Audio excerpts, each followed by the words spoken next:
भगवान मथ रहे हैं तो भगवान के सौंदर्य का वर्णन इस प्रकार सुखदेव गोस्वामी करते हैं। मेघ श्याम, उस सोने के पर्वत के पास भगवान खड़े हैं वासुकी नाग को पकड़ करके।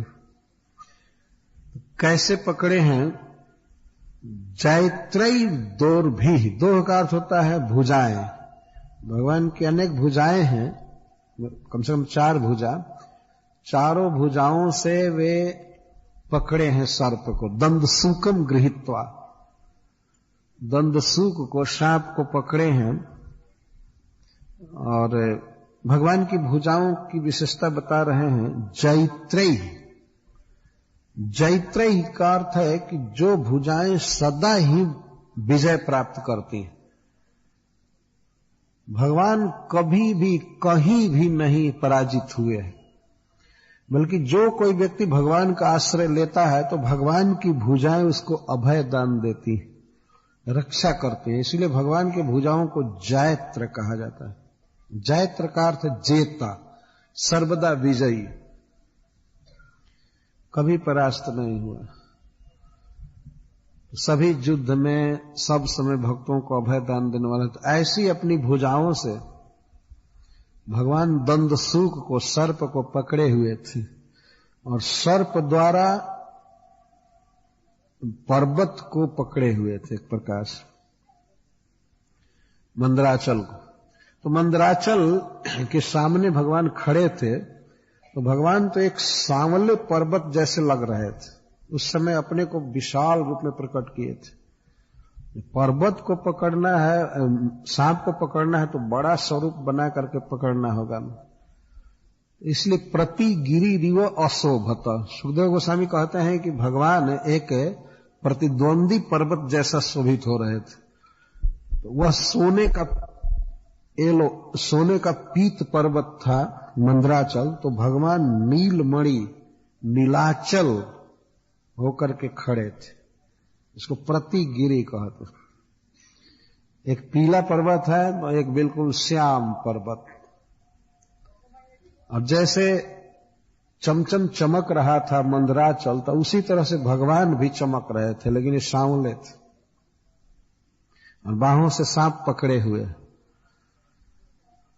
मेघ श्याम, मेघ के समान श्याम है। कनक परिधि ही, और परिधि का अर्थ है वस्त्र, जिसको मनुष्य परिधान करे, धारण करे, उसको परिधि कहते। कनक परिधि, सोने के समान पीत वर्ण के वस्त्र थे भगवान के। वे इस तरह खड़े थे। और कर्ण विद्युत विद्युन, कानों में ऐसा लग रहा था कि स्थिर विद्युत चमक रहा है। स्थिर विद्युत, आकाश में विद्युत की चमक आप सभी देखे होंगे, लेकिन एक सेकेंड भी वह विद्युत नहीं ठहर पाता। तो भगवान के जो बड़े बड़े कुंडल थे, उनके शरीर के साइज के अनुसार वे ऐसे चमक रहे थे, लगता था कि स्थिर विद्युत, अचल विद्युत। और उस कारण से भी भगवान का शरीर और चमक रहा था। कर्ण विद्युत विद्युन, मूर्धनि कच विलुलित कच, भ्राजत विलुलित कच मूर्धनि। भगवान के सिर पर घुंघराले काले केस लहरा रहे थे।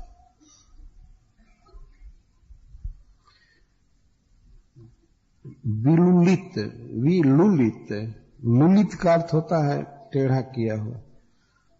तो भगवान किसी सैलून में अपने केस को टेढ़ा नहीं बनाए हैं, कुंचित नहीं किए हैं। भगवान के केस स्वाभाविक ही विलुलित हैं, कुंचित। कुंचित का अर्थ होता है घुंघराले, टेढ़े टेढ़े। भगवान के केस ऐसे सीधे सुअर जैसा नहीं है खड़ा, घुंघराले हैं और बहुत सूक्ष्म। सूक्ष्म का अर्थ फाइन, बहुत पतले पतले केस हैं भगवान के, और घना बिल्कुल सिर पर।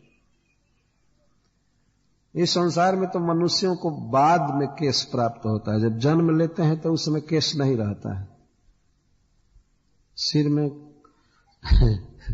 कोई केस नहीं रहता। और मरने से पहले बूढ़ा होने पर भी केस लगभग विदा ही हो जाते हैं। ऐसा है ना, देखा गया है। जैसे जन्मे थे वैसे मर जाते हैं, बिना केस के जन्मे थे और मरने से पहले भी लगभग केस खत्म ही हो जाते। एक कवि ने उत्प्रेक्षा किया है कि किसी के केस क्यों सफेद हो जाते हैं, क्यों दांत टूट जाते हैं। तो कहा है कि दांतों का स्वभाव है उज्जवल रहना, श्वेत वर्ण का रहना, और केशों का स्वभाव है काला रहना। लेकिन दांतों ने देखा कि ये केश हमारे स्वभाव को ग्रहण कर रहे हैं, ये उजले होते जा रहे हैं, तब हम मुख में नहीं रहेंगे। ये रंज होकर के मुख छोड़ करके चले जाते हैं, 32 दांत। इसका अर्थ ये है कि उधर केश उजले हुए और इधर दांत टूटने चालू है। ये मनुष्य शरीर तो यही है, लेकिन भगवान अनादिकाल के हैं और उनके केश बिल्कुल काले, घुंघराले, स्निग्ध हैं। उनके उत्पन्न किए हुए कितने मनुष्य और देवता मरेंगे करोड़ों बार, अरबों बार, लेकिन भगवान ज्यों के त्यों नित्य नूतन है। उनके केशों का वर्णन करें, मूर्धनि भ्राजत विलुलित कचा। कचा का अर्थ केश, विलुलित कचा, बहुत सुंदर केश। केश तो भगवान शिव को भी है, लेकिन वो उसमें बरगद का दूध लगा करके हमेशा जटा बनाए रखते हैं। अब भगवान शिव के केश में देखेंगे तो केवल राख और बट वृक्ष का दूध। यद्यपि वो जटा भी बांध लेते हैं तो बहुत सुंदर लगते हैं, लेकिन भगवान इस तरह के नहीं। भगवान के केश बिल्कुल सजाए हुए, संवारे हुए, पिच्छल होते हैं। पिच्छल का अर्थ होता है कि हाथ से छूने पर छलक जाते हैं, स्निग्ध होते हैं। उसमें तेल नहीं लगाना पड़ता है, भगवान के केश में तेल नहीं लगाना पड़ता है, और बाहरी सुगंधित द्रव, पेंट सेंट नहीं लगाते हैं भगवान। तो मनुष्य का शरीर ऐसा अधम है कि उसमें कुछ पेंट लगाओ, कुछ करो, तब जाकर के देखने लायक होता है। ये भगवान का सब कुछ दिव्य है स्वरूप से। सुखदेव गोस्वामी भगवान के वस्त्र का वर्णन किए, कुंडल का और उनके केशों का।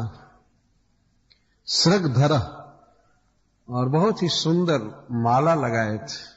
श्रग का अर्थ है माला, श्रगधर।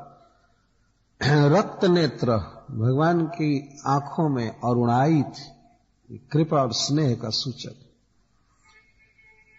भगवान के आंखों में लालिमा, और इस तरह अपने अभयद भुजाओं द्वारा वासुकी जी को पकड़कर और भगवान मथने लगे दैत्यों और देवताओं के साथ। अर्थ का अर्थ होता है विषय, और इंद्रिय का अर्थ होता है विषयों का ग्राहक। इन दोनों को भगवान ने प्रकाशित किया है। जीवों को भगवान इंद्रियां देते हैं, और इंद्रियों के द्वारा जो विषय भोगे जाते हैं वो विषय भी भगवान ने सप्लाई किया है सब कुछ। जैसे आंख से जीव जो कुछ भी देख रहा है इस संसार में, पहाड़, नदी, मनुष्य, मोटर, कार, पुस्तक, कपड़ा, जो कुछ भी, ये सारी वस्तुएं भगवान उत्पन्न करते हैं। जीव जब जन्म लेता है तो न तो वह अपने से अपनी आंख बना सकता है, और न तो आंख से दिखाई देने वाले सभी चीजों को ढो करके लाएगा। ऐसा नहीं। जन्म लेने के बाद जीव क्या क्या देखता है, लेकिन इन दृश्य वस्तुओं को क्या वो अपने साथ लाता है? तो सब कुछ भगवान दिए। तो देखने की चीज, सुनने के लिए शब्द, स्पर्श करने के लिए वस्तुएं, खाने के लिए, इनको कहते हैं अर्थ। अर्थेंद्रिया भाषम। आभाषम का अर्थ है प्रकाशम, अर्थ का और इंद्रियों का। इन सब का प्रकाश भगवान ने किया है। सबको इंद्रिय दिया और इंद्रियों के लिए विषय भी भगवान देते हैं। तो भगवान का ज्ञान